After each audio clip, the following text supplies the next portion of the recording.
உங்கள் வாழ்க்கை வீழ்ச்சி அடைஞ்சதுக்கு காரணம் விதியா சதியா? அறியப்படாத ரகசியங்கள் கோடான கோடி, ஆனால் நீங்கள் அறிந்த ரகசியங்களோ விரலை விட்டு எண்ணக்கூடிய அளவில் தான் இருக்குது. இதை மட்டும் உணர்ந்துட்டீங்கன்னா அத்தனை பரம ரகசியங்களும் உங்கள் கண்களுக்கு முன்னாடி சாயப்பா நிச்சயமாக காண்பிப்பார். அவர் உங்ககிட்ட எத்தனையோ விஷயத்த சொல்லி டயர்டாகி அமைதியாயிட்டார். அவர் உங்ககிட்ட பேசவே இல்லை. பேசாததுக்கு காரணம் நீங்கள் மாறப்போவது இல்லைன்னு முடிவு பண்ணிட்டார். பட் இது உங்கள் சுய சிந்தனையை, சுய அறிவை பெருக்கி உங்கள் வாழ்க்கையில் மாற்றத்தை ஏற்படுத்தி அவரை பேச வைப்பதற்கு உண்டான முயற்சி. ஆனால் இந்த முயற்சி 100% வெற்றி அடையும். இதில் 48 நாள் பயிற்சி, ஒரே பயிற்சி, அது உங்கள் விருப்பப்பட்ட பயிற்சி, அதை செய்யணும். ஸோ வாழ்க்கையில் வாழ்வதற்காகத்தான் சாயப்பா நம்ம கூட இருக்கார். அதை மறக்காதீங்க, கனவுல கூட மறந்துடாதீங்க.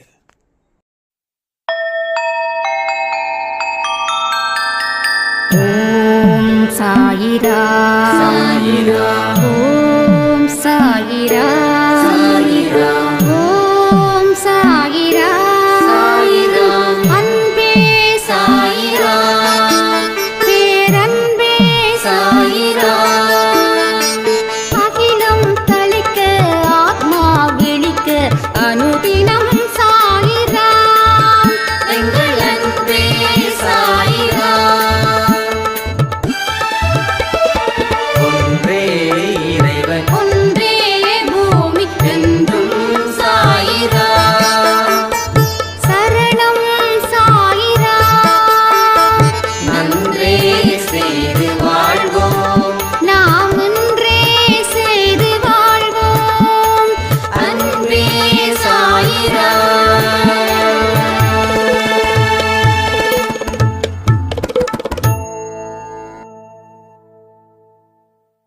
சாய்ராம்.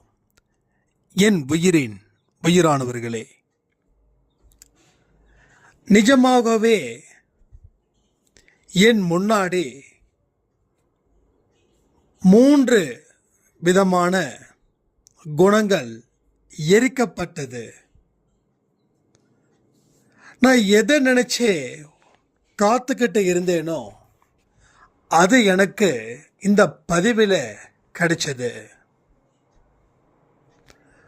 வாழ்க்கையில் முன்னேறுவதற்கு துடிச்சிக்கிட்டு இருக்கும்போது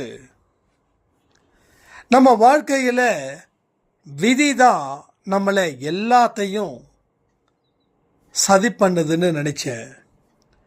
ஆனால் விதியை நாம தான் எழுதுகிறோம் அப்படின்ற ஒரு முக்கியமான விஷயத்தை கடவுள் அன்பே சாய் பதிவு மூலமாக எனக்கு ஏற்படுத்தி என்னுடைய வாழ்க்கையை மாற்றிருக்காங்க. என்னுடைய குடும்பமே அன்பே சாயில் இணைஞ்சிருக்குது. நாங்கள் ஒரு சிக்கலான சூழ்நிலையில் தான் சாய்ப்பா கோயிலுக்கு போனோம்.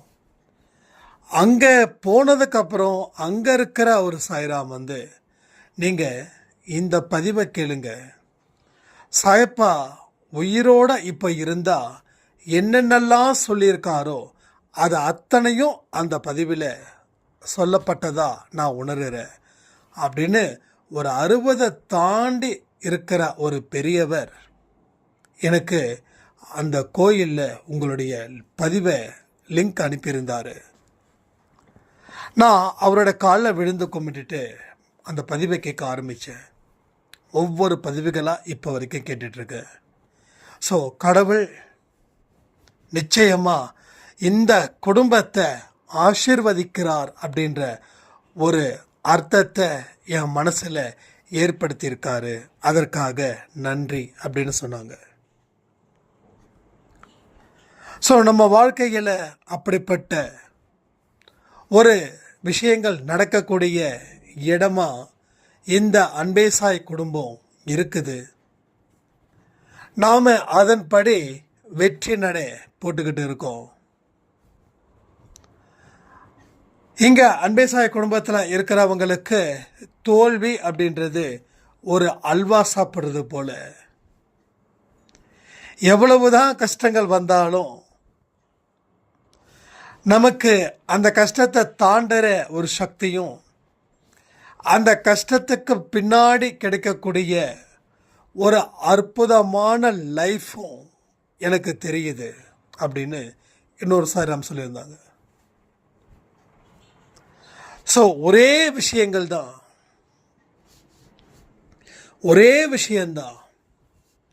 அந்த ஒரு விஷயம் உங்கள் வாழ்க்கையில் நடந்துருச்சுன்னா உங்கள் முன்னாடி யமன் வந்து வா கூட்டுட்டு போகிறேன்னு சொன்னாலும் நான் விருப்பப்படும் போது தான் வருவேன், அது வரைக்கும் என்னை நீ தொடக்கூடாது அப்படின்ற அளவுக்கு யமனுக்கே சவால் விடக்கூடியவர்களாக நீங்கள் இருக்கணும்.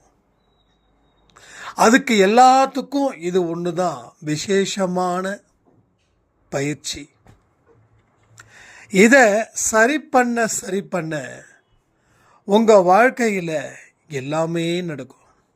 எல்லாமே. இன்னைக்கு ஒரு விஷயத்தை முடிவு பண்ணுங்க, அதை கமெண்ட்ல சொல்லுங்க. அது என்ன தெரியுமா? எதை நீங்கள் இதுவரைக்கும் ஆரம்பிக்கணும்னு நினச்சிங்களோ அதை விடாமல் அடுத்த 48 நாளைக்கு செய்யுங்க. அதுதான் அந்த பயிற்சி. அது எதுவாக இருக்கட்டும், அது என்ன வேணாலும் இருக்கட்டும், எதை பற்றி வேண்டுமென்றாலும் இருக்கட்டும், அதை பற்றிலாம் கவலைப்படவே பட வேண்டாம். எதுவாக இருந்தாலும் சரி, இனிமே என் வாழ்நாளில் இதை 48 நாளைக்கு நான் செய்வேன். இதை செய்யாமல் இருக்கிறது தப்புன்னு எனக்கு தெரியுது. அதனால் இதை நீங்கள் செய்ய முயற்சிக்கும்போது உங்கள் மனசில் ஒரு வலிமை ஏற்படும். அந்த வலிமை உங்கள் நம்பிக்கையை ஏற்படுத்தும். அந்த நம்பிக்கை வாழ்க்கையில் வாழ்வதற்கு உண்டான அடிப்படை தளத்தை அது அமைச்சு தரும். இங்கே நம்ம ஏன் தோக்குறோம் தெரியுமா? விதியால் சதியால் சத்தியமாக இல்லை. விதியும் இல்லை, சதியும் இல்லை. நாம் நினைக்கிறதால எல்லாமே நடந்துடுமா? என்ன பைத்தியகாரத்தனமான வேலைகளை நாம் இத்தனை வருஷம் பார்த்துட்டு இருந்திருக்கிறோம். அப்போ ஒரே விஷயம், நம்பிக்கை ஒரு மனுஷனுக்கு இல்லைன்னா அவனுடைய புலம்பல் தான் விதி, சதி. விதி இப்படி விட்டுடுச்சு அப்படின்னு ஒருத்தன் சொல்லுவான், இன்னொருத்தன் சொல்லுவா சதி தான் எனக்கு, என் சொந்தக்காரவங்க அத்தனை பேரும் என்னை சதி பண்ணாங்க அதனால் அப்படின்னு சொல்லி அவன் கதை விடுவான். ஆனால் இந்த ரெண்டு மக்களுக்கும் நம்பிக்கை இல்லை வாழ்க்கையில். அந்த நம்பிக்கை இல்லாதவர்களுடைய பிதற்றலே இது. யார் சதி பண்ணாமல் இருப்பாங்க? ஏன் என்னை சுற்றி சதி இருக்காதா? சாயப்பாவை சுற்றி சதி இல்லையா?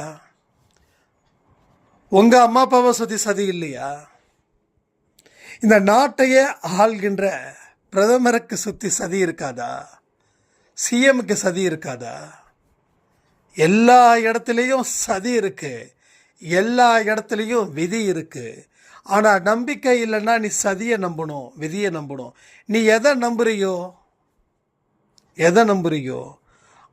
அதுவாகவே நீ மாறுவாய். எதை நம்புகிறோமோ அதுவாக தான் நம்ம மாறணும். ரைட்டா? இதுதான் மிக முக்கியமான விஷயம். அப்போ மனசை ரொம்ப வீக்காக வச்சுக்கிட்டு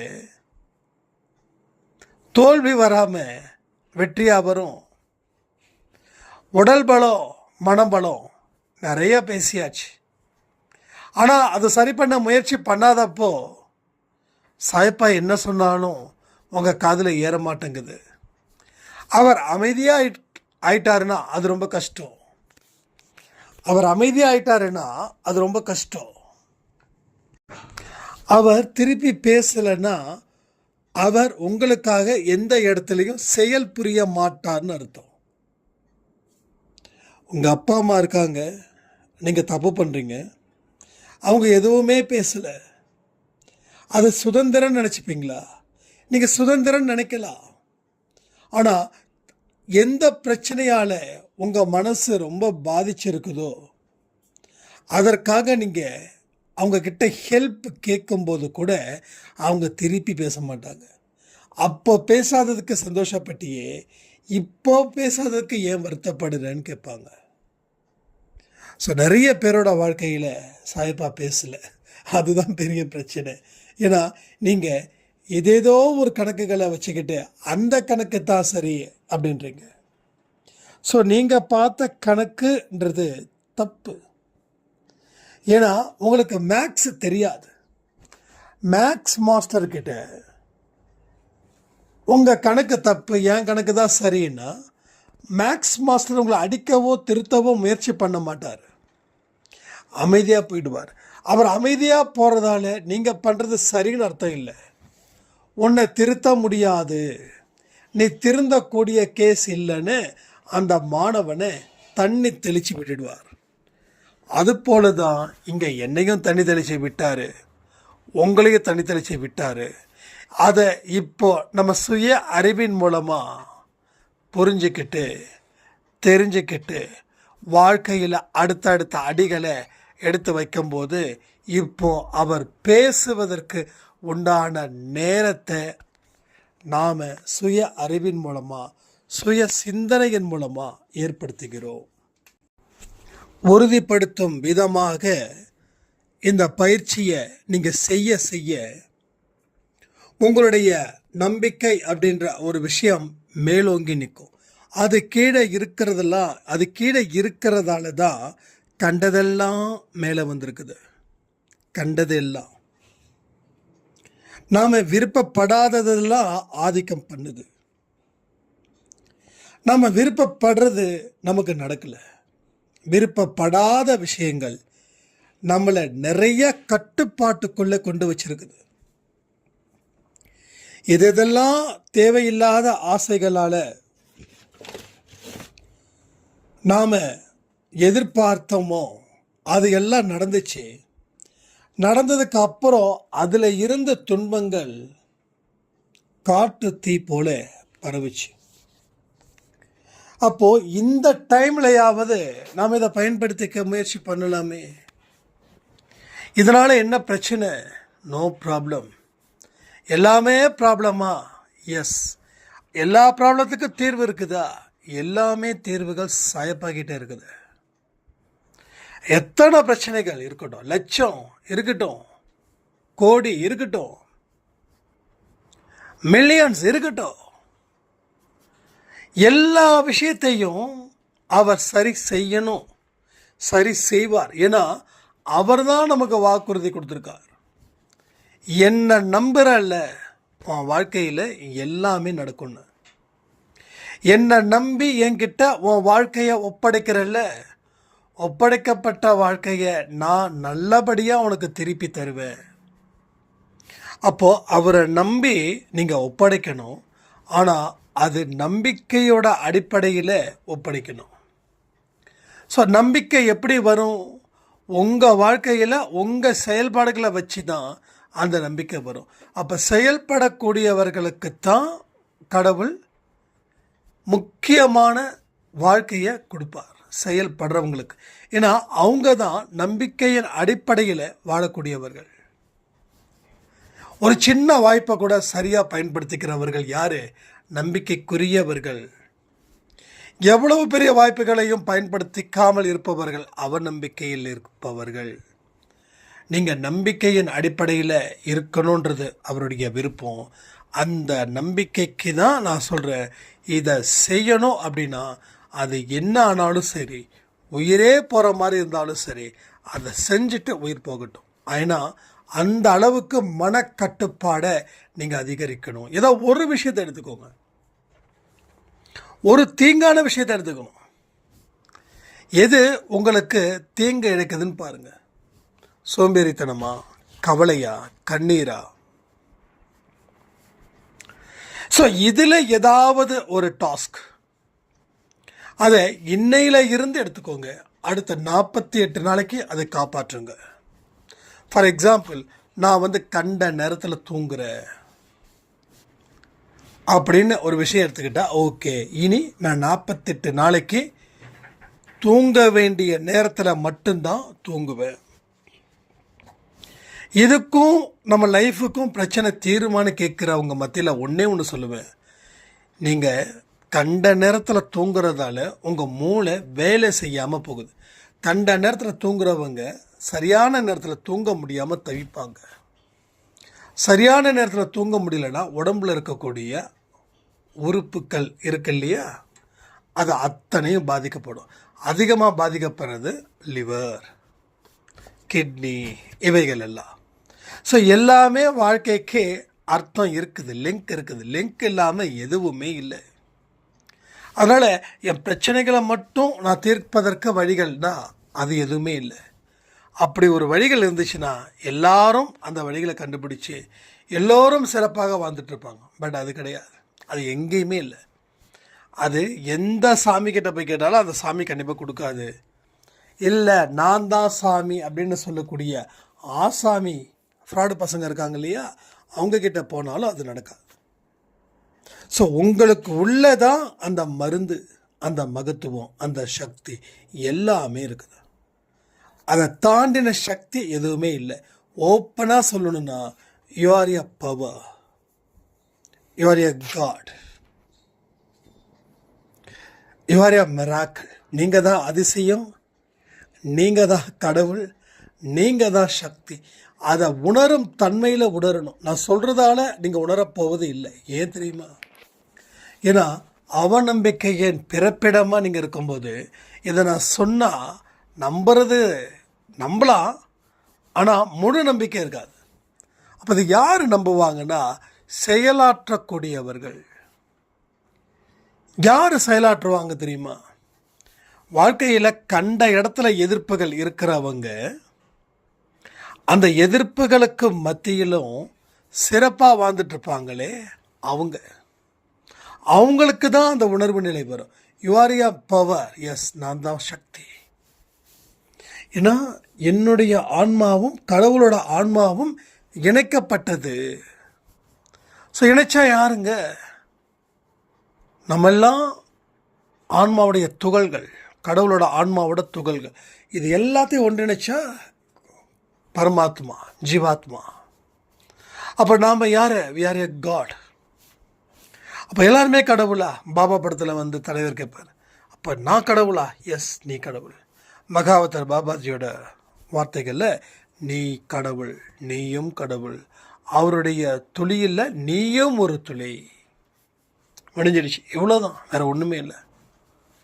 அதை உணரும் தன்மையில் இருந்தால் தான் நீ உணர முடியும். உணர்வற்ற தன்மையில் இருந்தால் எப்படி உணர முடியும்? ஒரு இறந்து போன மனுஷங்கிட்ட நீ தான் கடவுள்னா அது போல தான் நம்மளுடைய உணர்வுகள், நல்ல உணர்வுகள், நல்ல செல்கள் இறந்து போயிடுச்சு. ஆனால் இந்த இறந்து போன செல்லை மறுபடியும் உயிர்ப்பிக்க முடியும். அதை உயிர்ப்பிச்சிட்டா அத்தனை விதமான பரம ரகசியங்களும் உங்கள் கண்ணுக்கு முன்னாடி காட்சி அளிக்கும். ஸோ எல்லாருமே இந்த பயிற்சியில் கலந்துக்கோங்க. ஸோ நானும் இதை பயிற்சியில் கலந்துக்கலான்னு யோசிக்கிறேன். ஏன்னா 4-5 விஷயங்கள் நான் சரி பண்ண வேண்டிய ஒரு சிச்சுவேஷன் எனக்கும் இருக்குது. அதனால் நானும் சரி பண்ண தயாராக இருக்கிறேன். மெயினாக அந்த ஓவராக அந்த ஸ்வீட் வந்து இந்த லாஸ்ட் ஒரு 10 நாளாக நிறைய உள்ளே போயிட்டே இருக்குது. இதை உள்ளே போகிறதால என்ன ஆகுது? ஒரு டயர்ட்னஸ் ஜாஸ்தி ஆகுது. அதுக்காக சுகர் இருக்குதான்னா அப்படின்னு நினைக்க வேண்டாம். சுகர்லாம் வந்து கரெக்டாக தான் ஒரு 140, 160 அந்த ரேஞ்சு தான் இருக்குன்னு, டயபெட்டிக்ஸ் வரல. பட் இருந்தாலும் தப்பு தானே. உடம்பை வந்து எப்படி வச்சுக்கணும்? ஆரோக்கியமாக வச்சுக்கணும்ல. அப்போ தானே போராட முடியும். நோஞ்சா மாதிரி போயிடக்கூடாதுல்ல. இங்கே யாரும் நோஞ்சானும் கிடையாது. அதான் இப்போயே சொல்கிறேனே, ஒரு சாய்ராம் வந்து ஏகப்பட்ட உடம்புல அத்தனை டிசீஸ் கிட்டத்தட்ட 10-15 மாத்திரை. பட் அவங்களே 5 மாத்திரை போட்டு இன்றைக்கி ரொம்ப ஹெல்த்தியாக ஃபீல் பண்ணுறாங்க. ஸோ என்ன சொல்கிறேன்னா, வருமுன் காப்போம், கண்டிப்பாக ரெடி ஆகுங்க. சரி வந்துடுச்சு, ஆரோக்கியமாக இருக்கிற மாதிரி ஃபீல் பண்ணுங்கள். ஆரோக்கியமாக இருக்கிற உணவு முறைகளே சாப்பிடுங்க. சாப்பிட்டா மட்டும் போதுமா? ஆரோக்கியமான எண்ணங்களும் முக்கியம். எண்ணங்கள் மனசுக்கு போடுற சாப்பாடு, உடலுக்கு போகிற சாப்பாடு உணவு. புரிஞ்சுக்கணும். எண்ணங்கள் மனசுக்கு போடுறது, எண்ணங்கள் மனசுக்கு புரியுதா உங்களுக்கு? 2 சாப்பாடு இருக்குதுங்க. எண்ணங்கள் ஒரு சாப்பாடு, அது மனசுக்கு. இன்னொரு சாப்பாடு நம்ம நார்மலாக சாப்பிடக்கூடிய எல்லா ஐட்டம்ஸும், அது உடலுக்கு. இந்த 2 சாப்பாடும் சரியாக இருந்துடுச்சுன்னா அவன் தலைவன் ஆகிறத கூட யாராலையும் தடுத்து நிறுத்த முடியாது. தலைவன் நல்லா புரிஞ்சுக்கணும். தலைவன். ஏன்னா உடல் கட்டுப்பாடும் மனக்கட்டுப்பாடும் எந்த மனுஷனுக்கு இயல்பாக இருக்குதோ அவன் ஒரு பெரிய கடினமான சாதிக்கிற ஒரு விஷயத்தை கூட அவன் இயல்பான வேலையை வச்சு அவன் முடிச்சிடுவான். சில பேர் பார்த்திங்கன்னா ரொம்ப கஷ்டப்பட்டு வாழ்க்கையில் அதை பண்ணி இதை பண்ணி மீறி போனால் ஒரு வீடு வாங்குவான், இல்லை ஒரு கார் வாங்குவாங்க, அவ்வளோதான். ஆனால் நீங்கள் இயல்பாகவே ஏகப்பட்ட வீடு வாங்கலாம், ஏகப்பட்ட கார் வாங்கலாம். இது ஒரு உதாரணத்துக்கு சொல்கிறேன் நான். ஏன்னா அந்த மாதிரி உடல் கட்டுப்பாடும் மனக்கட்டுப்பாடும் இருக்கிற ஒருவனால் எல்லாமே முடியுன்றது தான் இந்த உதாரணத்தை நான் சொல்கிறேன். ஸோ வாழ்ந்து பாருங்கள், பெரிய அளவில் நீங்கள் முன்னேறலாம்னு சொல்லி இந்த பதிவை நான் முடிக்கிறேன். ஜெய் சாய்ராம். ஓம் சாயிரா சாயிரா, ஓம் சாயிரா சாயிரா, ஓம்